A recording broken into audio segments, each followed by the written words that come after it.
مفتی طارق مسعود کے بیانات کے لیے طارق مسعود آفیشیل کو سبسکرائب کریں۔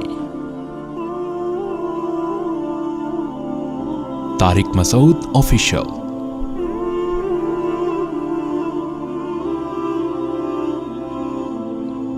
سورہ حج میں اللہ نے قیامت کے زلزلے سے اس کو شروع کیا۔ اے لوگو اتقوا ربکم، اپنے رب سے ڈرو، ان زلزلۃ الساعۃ شیء عظیم، قیامت کا زلزلہ کوئی معمولی چیز نہیں ہے۔ یوم ترونہا، جس دن تم اس زلزلے کو دیکھو گے، تذہل کل مرضعۃ عما ارضعت، سب سے زیادہ ماں اپنے دودھ پیچھے بچے سے محبت کرتی ہے۔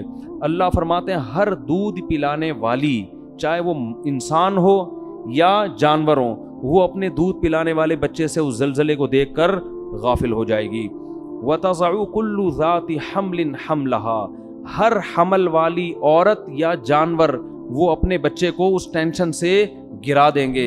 وَتَرَى النَّاسَ سُكَارَىٰ، اور تم اس منظر میں اگر لوگوں کو دیکھو گے تو ایسا لگے گا یہ نشے میں ہیں۔ وَمَا هُمْ بِسُكَارَىٰ، حالانکہ انہوں نے نشہ نہیں کیا ہوگا۔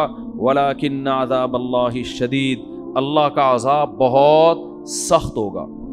وَمِنَ النَّاسِ، آگے اللہ نے فرمایا یا ایھا الناس ان کنتم فی ریب من البعث، اے لوگو اگر تمہیں قیامت کے زلزلے اور اس کے بعد مرنا اور پھر مٹی ہو کے دوبارہ زندہ ہونے پر یقین نہیں ہے، تم یہ کہتے ہو کہ یہ خدا یہ کام کیسے کرے گا۔ فَإِنَّا خَلَقْنَاكُم مِّن تُرَابٍ، تو دیکھو ہم نے تمہیں مٹی سے بنایا ہے سب سے پہلے۔ کوئی یہ کہہ سکتا ہے یہ مٹی سے چلتے پھرتے انسان، دو آنکھیں دو کان، ناک، دل، دماغ، جگر، کھوپڑی، یہ سارا سیٹ اپ بن کے چلتا پھرتا پتلا، کوئی کہہ سکتا ہے یہ؟ فرمایا ہم نے مٹی سے بنایا۔ ثم من نطفۃ، پھر اس مٹی کو منی کے قطرے میں تبدیل کیا ہم نے، اس کو دیکھو کیسا عجیب ہے۔ ثم من علقہ، پھر وہ ماں کے رحم میں جمے ہوئے خون میں تبدیل ہو جاتا ہے، حالانکہ اس منی کے قطرے میں اور خون میں کوئی آپس میں مناسبت نہیں ہے۔ ماں روٹی کھاتی ہے اور اس کو ہم کیسے جمے ہوئے خون میں تبدیل کر دیتے ہیں، کتنا عجیب کام ہے کہ۔ ثم من مضغہ، فرمایا پھر اس کو گوشت کا لوتھڑا بنا دیتے ہیں۔ بلڈ سے گوشت بنانا بھی کس کا کام ہے؟ اللہ۔ مخلقۃ غیر مخلقۃ، پھر کیا دوسرے مقام پہ اللہ نے فرمایا پھر ہم اس کے ہڈیاں اور اس کے اوپر گوشت چڑھا دیتے ہیں اور پھر تمہیں ماں کے بطن سے باہر نکال دیتے ہیں۔ ثم نخرجکم طفلا ثم لتبلغوا اشدکم، کمزور پیدا ہوتے ہو پھر تمہیں پروان چڑھا چڑھا کے لتبلغوا اشدکم، ایک دن جوانی کی دہلیز پہ قدم رکھتے ہو، تمہارے چال میں طاقت، تمہاری آواز میں طاقت، تمہارے بازو میں طاقت، تمہارے سوچنے سمجھنے میں طاقت۔ ومنکم من یتوفی، کچھ لوگ تو جوانی میں مر جاتے ہیں، پھر اللہ کیا تصرف کرتا ہے؟ یرد الی ارذل العمر، کچھ لوگوں کو سخت بڑھاپے کی طرف ریورس کر دیتا ہے۔ لکی لا یعلم من بعد علم شیئا، سب کچھ جانتے بوجھتے ہوئے بھی احمق اور بے وقوف بن جاتا ہے، وہ ایسا دماغ اللہ اس کا معاف کر دیتے ہیں۔ فرمایا کہ یہ اگر تمہیں شک ہے تو خدا کی قدرت کی یہ نمونے تم اپنی آنکھوں سے صبح و شام دیکھ رہے ہو، تو وہ خدا مٹی ہونے کے بعد دوبارہ زندہ کیوں نہیں کر سکتا؟ اللہ کہتے ہیں ایک اور دلیل ہم دیتے ہیں، وَتَرَى الْأَرْضَ حَامِدَةً، زمین کو دیکھو کیسے مرجھائی بھی پڑی ہوئی ہوتی ہے، کھود کے دیکھو گے مٹی گوبر کے علاوہ کچھ بھی نہیں ملے گا۔ کوئی کہہ سکتا ہے اس میں پانی ڈالو تو یہ سب کچھ اگے گا، کچھ ہے ہی نہیں، نہ اس میں خربوزہ ہے، نہ تربوز ہے، نہ انار ہے، نہ انگور ہے، کچھ بھی نہیں نظر آئے گا اس میں تمہیں، لیکن تمہارے رب نے ایسے سافٹ ویئر اس مٹی کے اندر انسٹال کر دیے ہیں کہ فَإِذَا أَنزَلْنَا عَلَيْهَا الْمَاءَ، جیسے ہی ہم آسمان سے پانی اور برساتے ہیں، اہتزت، ایک دم زمین حرکت میں آنا شروع ہو جاتی ہے، وربت، اور اس کا سینہ پھٹنا شروع ہو جاتا ہے، وَأَنبَتَتْ مِن كُلِّ زَوْجٍ بَهِيجٍ، ہر طرح کے خوشنما درخت اور پھول بوٹے اور پھل وہ پیدا کرنا شروع کر دیتی ہے۔ اسی زمین سے کیسے پھول خوبصورت، کیسے جنگل آباد ہوتے ہیں۔ ذالک، اللہ کہتے ہیں یہ خدا اس لیے کر رہا ہے تمہیں یقین آ جائے بِأَنَّ اللَّهَ هُوَ الْحَقُّ، کہ وہ اللہ برحق ہے، وَأَنَّهُ يُحْيِي الْمَوْتَى، وہی مردوں کو دوبارہ زندہ کرے گا، تاکہ تم یہ نہ کہہ سکو یہ مردے زندہ کیسے ہوں گے۔ یہ اللہ اس لیے کر رہا ہے، بتائے گا جو یہ کر سکتا ہے، جو مٹی سے خربوزے، انار، انگور، انار پیدا کر سکتا ہے، وہ مٹی کو ریورس کر کے تمہیں دوبارہ انسان کیوں نہیں بنا سکتا۔ وَأَنَّهُ عَلَى كُلِّ شَيْءٍ قَدِيرٌ، اور تمہیں یقین آ جائے کہ اللہ ہر چیز پر قدرت رکھتا ہے۔ وَأَنَّ السَّاعَةَ آتِيَةٌ لَا رَيْبَ فِيهَا، تمہیں پتہ چل جائے کہ قیامت ایک دن آئے گی اور اس کے آنے میں کوئی شک نہیں ہے. وَأَنَّ اللَّهَ يَبْعَثُ مَن فِي الْقُبُورِ, اور جو قبروں کے اندر دفن ہیں, لوگ پڑے ہوئے ہیں, اللہ ان کو ایک دن اکھاڑ کے اپنے سامنے کھڑا کر دے گا. کیا انداز ہے قرآن مجید کا. دنیا میں سب سے بڑا احمق اور بے وقوف وہ ہے جو یہ کہتا ہے کہ ہم مٹی ہو کے ختم ہو جاتے ہیں.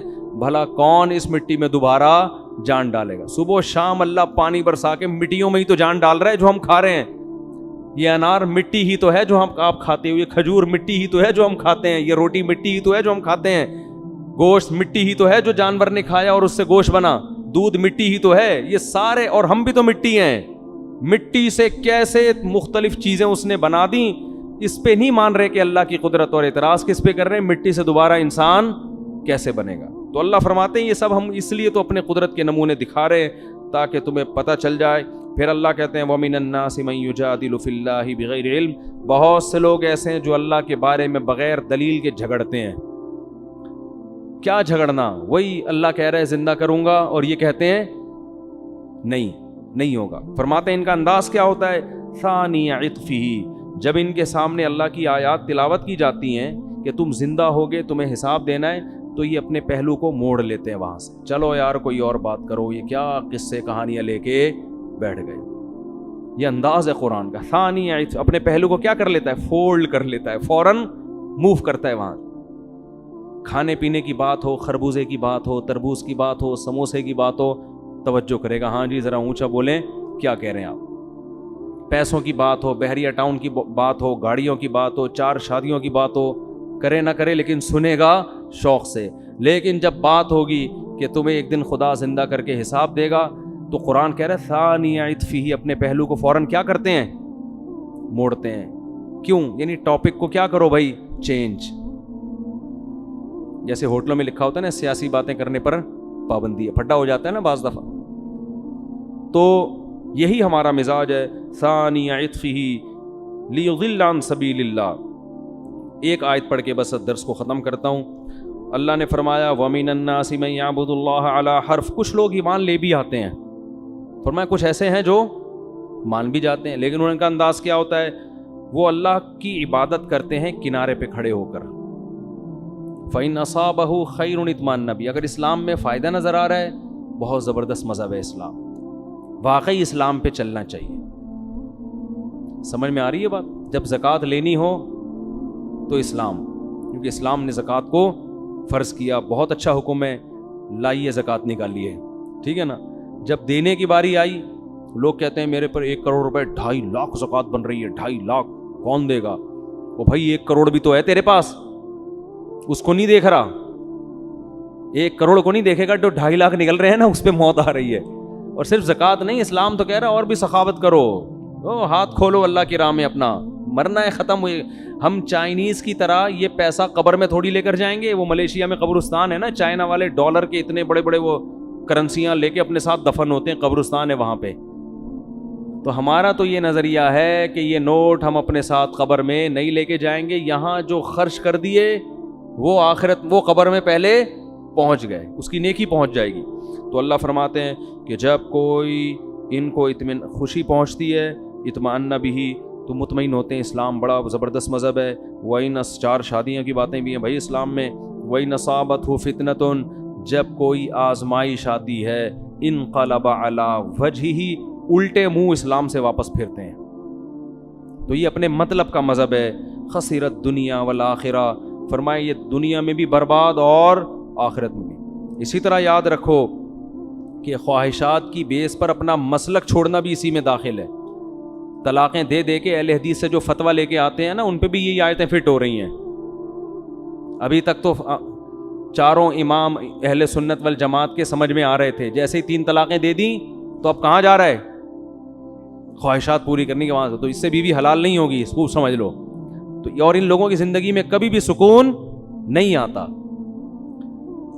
تو خسرت دنیا والآخرہ, اللہ فرماتے ہیں دنیا بھی برباد اور آخرت بھی برباد. ذالک هو الخسران المبین, یہ بہت بڑا خسران ہے, خسارہ ہے کہ جب اسلام میں فائدہ نظر آ رہا تھا تو اسلام, نقصان نظر آ رہا تھا تو اسلام سمجھ میں نہیں آ رہا. اللہ تعالی ہمیں صحیح طرح سے اسلام پر چلنے کی توفیق عطا فرمائے۔ یہ صورت تو بہت لمبی ہے، وقت پورا ہو گیا ہے۔ سبحانک اللہم و بحمدک، نشہد ان لا الہ الا انت، نستغفرک و نتوب الیک۔